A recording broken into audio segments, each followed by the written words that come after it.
Iran vows response after deadly attack on warship. U.S. threat of no quarter for Iran violates international law. Analysts. Iranian leaders join Quds Day rally in Tehran, despite blasts. U.S. strikes Iran's Karg Island. Tehran says defenses still operating. Iran's army chief has warned that the killing of sailors from one of the country's newest warships will not go unanswered. Amir Hatami, commander-in-chief of the Iranian army, said 104 crew members of the warship Iris Dana were killed in the Indian Ocean while returning from a military exercise. According to Iran's state news agency IRNA, Hatami said the ship had completed what he described as a peaceful mission and was attacked while on its way back to Iran. He said the sailors were targeted even though they were not engaged in active combat. Hatami described the crew's deaths as a symbol of courage and dedication in Iran's naval history. He added that Iran's army would continue to defend the country's maritime borders and strengthen its naval capabilities. Rights groups have criticized U.S. Defense Secretary Pete Hegseth after he said that no quarter would be shown to Iran during the ongoing conflict. Speaking to reporters, Hegseth said U.S. forces would continue their military campaign and warned that there would be no quarter, no mercy for our enemies. Legal experts and human rights groups say such language raises serious concerns under international law. Opening parentheses. Closing parentheses. Under the Hague Convention and other international treaties, threatening that no quarter will be given is considered illegal because it implies that enemy fighters would not be spared even if they surrender. Opening parentheses. Closing parentheses.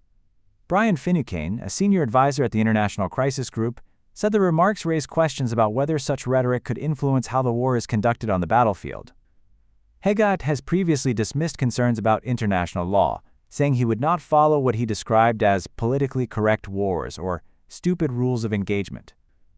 The comments come amid growing criticism of the U.S.-Israeli military campaign against Iran, which has already caused significant casualties and damage across the country. Senior Iranian leaders, including President Masoud Pezeshkian and Security Chief Ali Larijani, have appeared in public during the annual Al-Quds Day rally in Tehran. Thousands of people joined the demonstration, which is held each year to express solidarity with Palestinians and oppose Israeli occupation of Palestinian territories.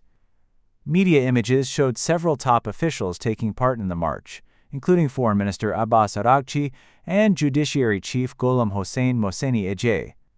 Their appearance came after U.S. Defense Secretary Pete Hegseth claimed earlier that Iranian leaders had gone into hiding during the escalating conflict. Reports said several explosions were heard near the rally, and local sources indicated that one person was killed during the incident. Al-Quds Day is observed in Iran and other countries, with the name Al-Quds referring to Jerusalem. Foreign Minister Abbas Araghchi praised the large turnout and the resilience of the participants during the march. The United States has carried out a major airstrike on Iran's Karg Island, targeting several military facilities.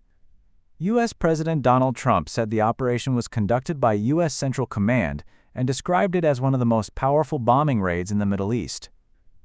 In a social media post, Trump claimed that American forces destroyed every military target on the strategic island. He said the operation avoided damaging the island's oil infrastructure, which is a key hub for Iran's oil exports. Trump warned that the United States could reconsider that decision if Iran interferes with shipping through the Strait of Hormuz. However, Iranian media reported that several explosions were heard on the island and thick smoke was seen rising after the strikes. According to reports, the attack targeted military sites including a defense facility, a maritime base, and a helicopter control tower. Iranian officials said oil infrastructure on the island was not damaged and that air defense systems were reactivated shortly after the attack. They also warned that any strike on Iran's oil facilities could trigger retaliatory attacks on energy infrastructure linked to the United States in the Gulf region.